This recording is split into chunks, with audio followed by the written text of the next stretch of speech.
Welcome to this video. What I want to do right now is go over some of the essential tools that you need when filming video. The reason I'm recommending all of these accessories and some of these tools is due to the fact that I use them on a day-to-day basis and I see the value in having them.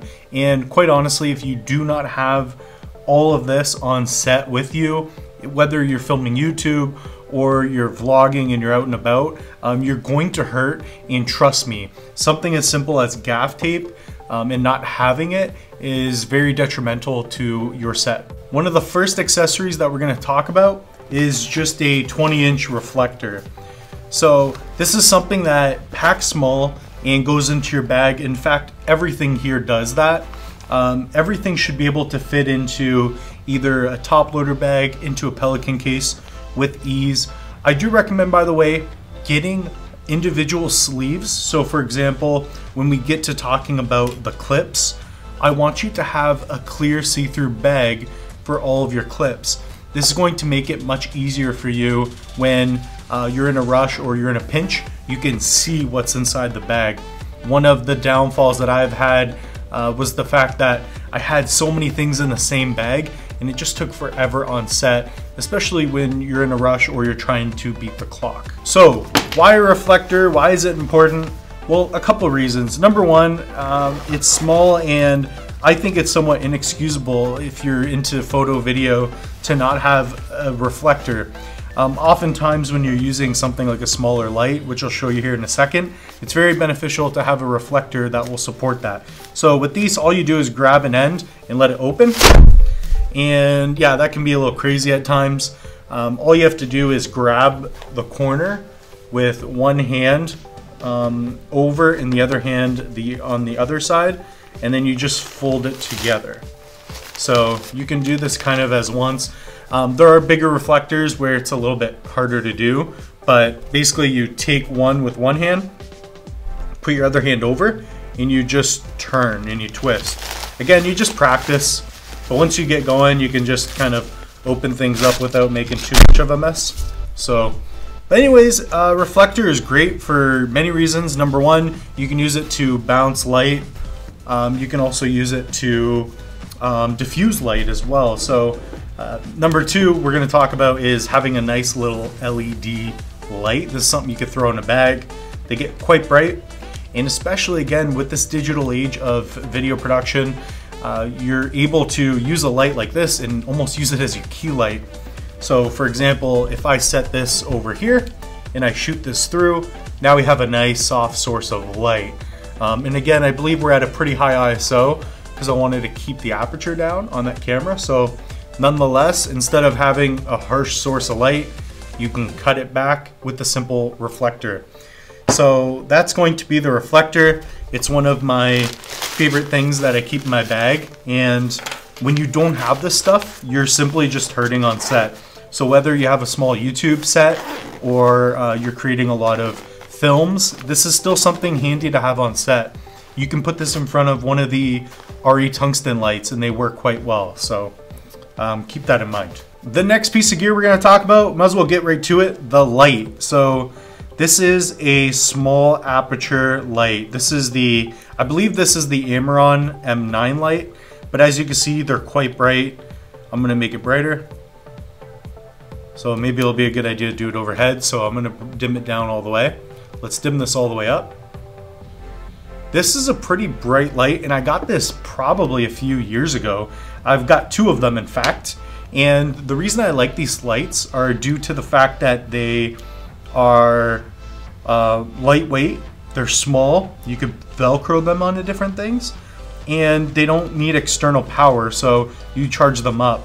There is a way that you can do that, which we're going to talk about a little bit later on in the course, and that's going to be a way to modify little lights like this. And I'm going to show you a little light kit that I use for anybody that's getting into YouTube and vlogging, any kind of simple videos. One thing that I like about these lights in particular is that they come with a nice little bag, and they come with a little bit of diffusion and different color temperatures. So they have different gels and it's pretty effective. I've always been pretty surprised by them.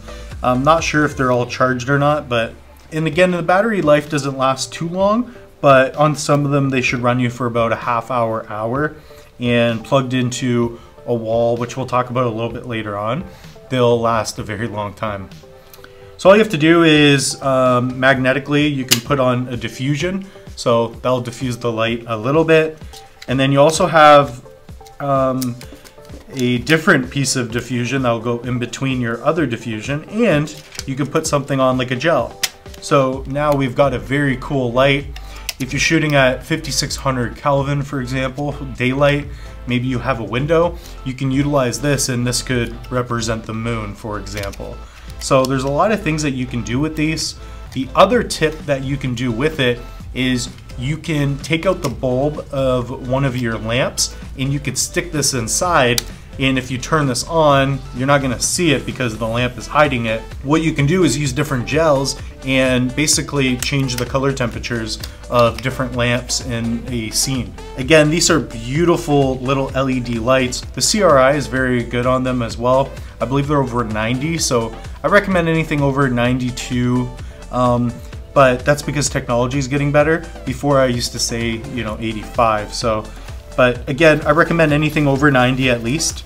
And again, you have this nice little pouch, so you could put your little charging cable, and it does charge via USB. So you could plug this into a computer or anything of that nature. The other thing I would like to say is that there are different models now. So yes, I do recommend Aputure. I love their products. They have beautiful lights like the 120T. Which I like a lot.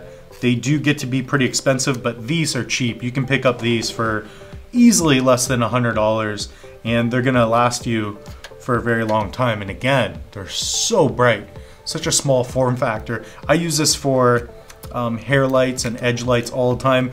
In fact, later on in the course, when we go into the dramatic look, when I show you how to create an interview, I use this with Ron, so it's very cool. Moving on to the next piece of gear, I just want to talk about a quick little audio device. We're not going to go into it too in depth because we do talk about this in the course as well. This is going to be the Rode Video Micro.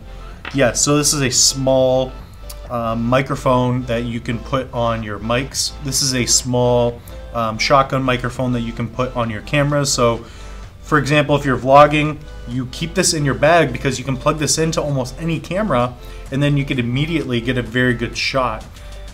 These work quite well. I've modified mine to a pretty large extent because I'm doing different things. I'm doing a lot of overhead cameras and other intricate things. But everything that you see here is going to be used for anybody that is vlogging or just creating simple videos. This is going to give you an edge, and again, you're hurting when you don't have it. So the other thing that I want to talk about are just simple wraps. These are going to be little cable wraps. So these are good for tying things when you're in a pinch. So basically there are tons and tons. You can pick these up at dollar stores, and depending on where you're at in different countries, you can order them online. You can go on Amazon and just get nice cable wraps. The final item on this side of the table is just to have a notebook. So maybe I shouldn't open this. This is my film ideas notebook. I do write some poetry in here as well, but you do need a good pen. This is one of my favorites. You do need some paper, and you do need probably a Sharpie as well. So this is going to help out with a couple things. So the idea is you just open up your notebook when you have an idea. You could write it down. So maybe before the night before you're filming a YouTube video, for instance, you could write down that, hey, I need my camera, I need my lens, and then, hey, I have to call someone at 8 p.m. This is just a brief example, and what I like to use it with are tons and tons of painter's tape. So for example, I can take a piece of tape, put this on my bag. Maybe somebody's coming into the studio, or maybe I am borrowing something. I could put this on my bag, even if it's not on perfectly, and I could write, hey, this is Mitch's. So I could write down that this is mine. It's not the best. You want to tag things a little bit better, For example, I do label a lot of my stuff. That's another good tip. Maybe you want to label all of your gear. When you're working with other people or people show up, they think something is theirs when it's not. You can avoid that issue entirely. So that's what you want. You want to get a nice Sharpie. I prefer a black one and a silver one. This one's gold. It's just what I had handy for my other projects. But again, even on the table, for example, if you were doing a scene and you had somebody's foot coming in a scene and I'm like, I need you here and not here, you put down the tape. You could write, hey Mark, you need to hit your mark. So Mark, you need to land your feet here. This painter's tape is going to be great on set. What you can do, which I didn't do a great job right there, is just to fold it over itself before you put it all down. So now you have a little lifting notch. So see that little notch there? You can take that on and off. This isn't going to ruin the paint or damage different things on set as well. So I will pick that up later. The other thing is going to be gaff tape. So why do you need gaff tape? What is it used for?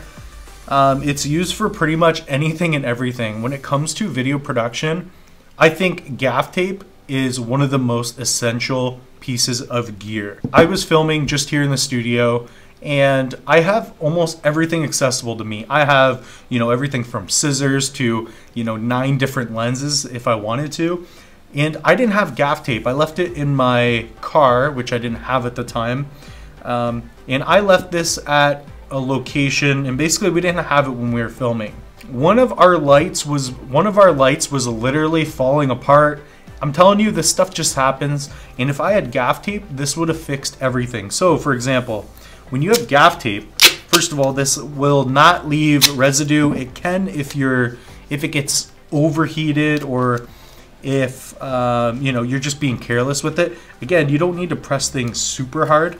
But for example, if this was broken and the notch wasn't working and I have SD cards in here, well, I could just take some gaff tape and close it. Like, gaff tape is the most essential tool for a video production specialist, somebody that is creating videos constantly. It is somewhat expensive, $20, $30 a roll now for a big roll, but gaff tape is paramount. You need it. When it comes to flagging off a light, if you don't have black wrap and all the professional stuff, you can use gaff tape. You can use gaff tape for marking cards, which we'll talk about here in a second. Gaff tape is very vital, very important, and you don't know that you need it until you need it. So just remember that. You can again use it for marking people and blocking out scenes. I find that gaff tape is most used for just tying things up and fixing issues. And that's what you're doing. You're problem solving quite a bit. One thing I do want to talk about though are SD cards. You need to have some on you. We talk about this a little bit more in depth as to which cards I use, why I use them. But nonetheless, I do have a nice hard case and I keep multiple SD cards at all times. So just briefly, we'll keep it at that for now. The other thing is you need batteries. My goodness. I have so many batteries that you would think that I have a problem. I don't. I actually need more. So these are end-of-loop batteries. I highly recommend these. Again, we're going to talk about this in a different video as well. But you need to have different kind of batteries for different devices, and you need to have multiples. The main reason is to speed up your process. You don't want your client waiting on a battery to charge. I've had that happen before. It's not fun. One way you can avoid this is to get some type of converter. I have modified my Blackmagic camera, which has worked out quite well for me. And also most of my other cameras, I do it if possible. And I do have dummy batteries that I use that I can plug into outlets, so I have constant flow of energy throughout the day. But again, make sure you have tons of batteries. Just keep those in your bag. It may be a little cumbersome to have all this stuff, but I'm telling you, you're hurting if you don't have it. The other thing is just going to be clips. So these are what are known as C47 clips. These are going to be what you use for laundry, but these work quite well. They allow you to put on different color gels. We talk about that later on as well. And these are just bigger clips for the same use. And again, for example, if you lost this bag, you can use this clip and close something down like that. So they do work out quite well. And let's see what else we have here. We've got lens cleaner. Now, the other thing I would recommend is a nice lens cloth. You can pick those up fairly cheaply, but this you can use to, you know, wipe your lens down. And then you also have this guy that shoots out.